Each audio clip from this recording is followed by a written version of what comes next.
Now, look, all ears and eyes on the Midlands last night. Forest with a 1-0 lead for the second leg to Villa Park.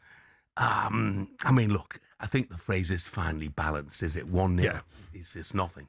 Yeah, it was a tight one anyway, wasn't it? You know, and I'm sure you go on to the penalty in a minute. But yeah, it was a tight affair. I mean, you know, I've made it clear on talkSPORT since I've been on here that, you know, I've got nothing but good feelings towards Nottingham Forest. Yeah. I hope they can do it.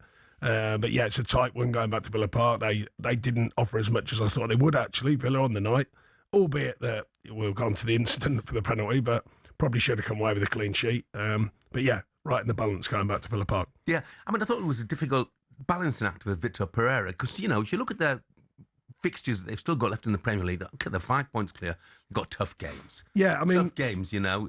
Well, I think everyone last weekend, when they won, I think everyone thought, oh, they're right. Yeah. And then the other two win. And That's all of right. a sudden, you know what it's like, Jeff, all of a sudden they all look over their shoulder again and they go, oh, goodness me. And then they've got this big game coming against Villa, another one coming again, you know. So it's not a done deal, that's for sure. So they will be looking over their shoulder. Yeah. It makes it nervous times. So it's that balancing act for the team, wasn't it? I know they lost Ola Aina injured last night as well, so I don't know how serious that is. Hopefully he won't keep him out of the Chelsea game. I'll tell you, let's hear from the man who replaced you at Forest, Victor Pereira, who was talking about his current squad when he spoke to TNT last night.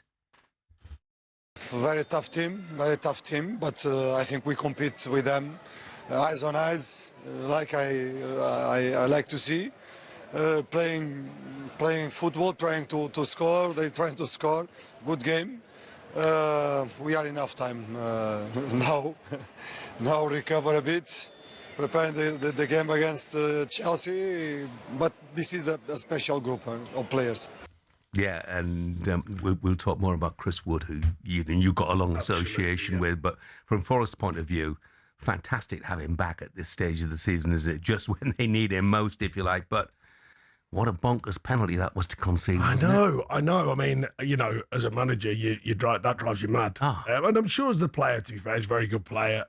Not a usual thing to occur, but it's a nothing situation, really. And, you know, whether he thought we don't want that going in the box, you know, but I don't know. I mean, only he'll know. But yeah, crazy one, absolutely crazy one. And it's a giveaway, isn't it, for Forest? Because Woody's record suggests he's going to score. Yeah, and we talk, well, most weeks, but all week this week, about what is handball these days. Well, that is handball. There's no debate. I don't think there'll be many arguments from the manager. No arguments. From either manager. What about Elliot Anderson's challenge, which was on Ollie Watkins? I mean, thankfully Ollie Watkins got up and carried on. Was that a red card? I think nowadays it probably is. I mean, in old money, I don't think it was. It'd just be the follow through, and there wasn't as big a deal made of it. And VAR and all the rest, it's super slow mos and all the technology. It does make it look worse. I don't think I like a lot of tackles. You don't see that much malice in them. I don't think you see the old days of people crunching each other anymore. Very rarely, I would suggest. So I don't think there's anything in it in that respect. But it is one could hurt him, and luckily he's not too badly hurt. And nowadays you do get sent off. Generally, you would get red card. Yeah, I think. Yeah. I was surprised it wasn't a red card. Here's what the Villa boss Unai Emery made of it all. Fantastic, 10 to 10. He did a fantastic job. I appreciate a lot how he managed the match in 90 minutes. But and I didn't tell nothing. But I watched now the action or wow. Huge. He could break his ankle. He could break his ankle. Wow, VAR, where are you? Please. It's a huge responsibility. We are here, professional. You are professional, but you are doing a very bad work because it was so clear for everybody. Yeah, I mean, he sort of has a point, doesn't he? Because we talk about VAR getting involved too often. But where was the VAR when that was happening? Surely the very least that should have happened was that referees should have been told, come and have a look at it. Yeah, I mean, I think VAR's a funny one now, isn't it? Because I think all managers get where it's at. I certainly did from a business point of view. You're thrown from a professional point of view. I get that it's not good for fans. And then when you do want it to step in, it doesn't. And then some of the really obvious stuff, we go, it takes like 3 minutes, and we're all looking, going, how are you, you're sitting at home even looking through your screen, going, how is it taking this long? So I still think there's a lot of work to be done, that's for sure. Even, like I say, from a professional point of view, as a manager, you want the right decisions because it could change your life, let alone the team's life as well. You know, your managerial role if decisions go against you or for you equally and give you a booster. But for fans, I do get it's problematic and it still needs streamlining. There's no two ways about it. Oh yeah, the fact that there was no VAR intervention, and I was shocked by it. Really. Yeah, that's a surprise. Yeah. It was great now for Palace as well. Obviously, Yep. 1 foot in their first ever European final. Okay, it was on neutral ground against Shakhtar Donetsk, but I mean, I know you have your sides pumped up at the start of these, but 21 seconds and they've scored a goal. Oh, wow. I know, that doesn't get any better than that, does it? Yeah, and they've done. I mean, there was a funny period, wasn't there, for Palace after last season? And that period when Glasner had come out and said everything he did, and everyone went a bit strange about it. And they've done well because they let it just calm down. So there was even a spell when you remember it was like, is he going down? Are they going to get rid of him and all that sort of stuff? And they seem to just suck it up and calm it down.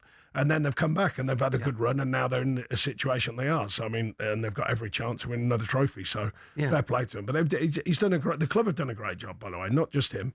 I think the club in general. There's fans stay solid to what they are. I think they haven't got too carried away. That might change if they do win another trophy, of course, 2-2. That might change things. But generally, the fans are excellent. The ownership have done a brilliant job. Yeah, Steve Pereira, sometimes he got a bit of stick a couple of years ago, but he's done a brilliant job amongst many others there.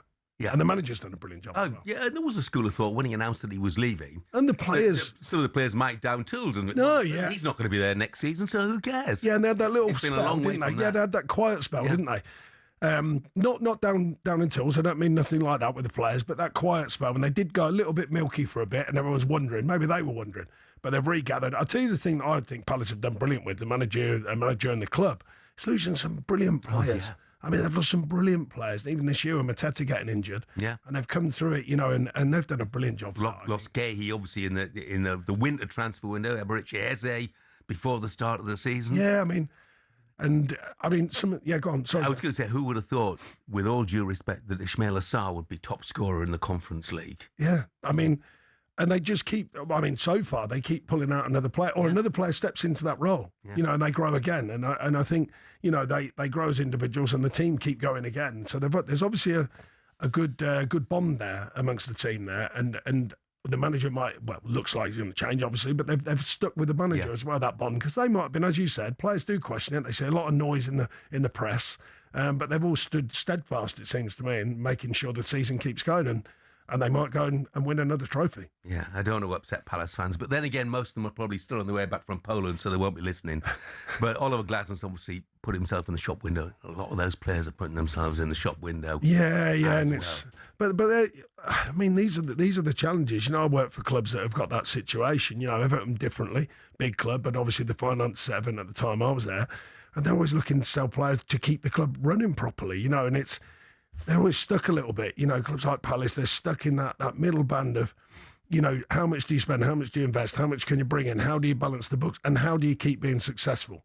Whatever that success is. For some teams, when I was at Burnley, and I'm sure we'll speak about Burnley, it was just staying in the division. That was big success. For Palace now, they're laying different markers down. And how do you keep going? How do you keep getting the players? Because they have had some amazing players have gone, and then some players who have stepped in and done brilliantly. But how do you keep that going season after season after season? It's not easy, trust me. Yeah, no, not easy at all. And that's certainly what they've been doing recently. And may well have to do again when you look at, Adam Wharton and Mateta and absolutely, yeah, and Sarr, and so on, Daniel Munoz, so on and so forth.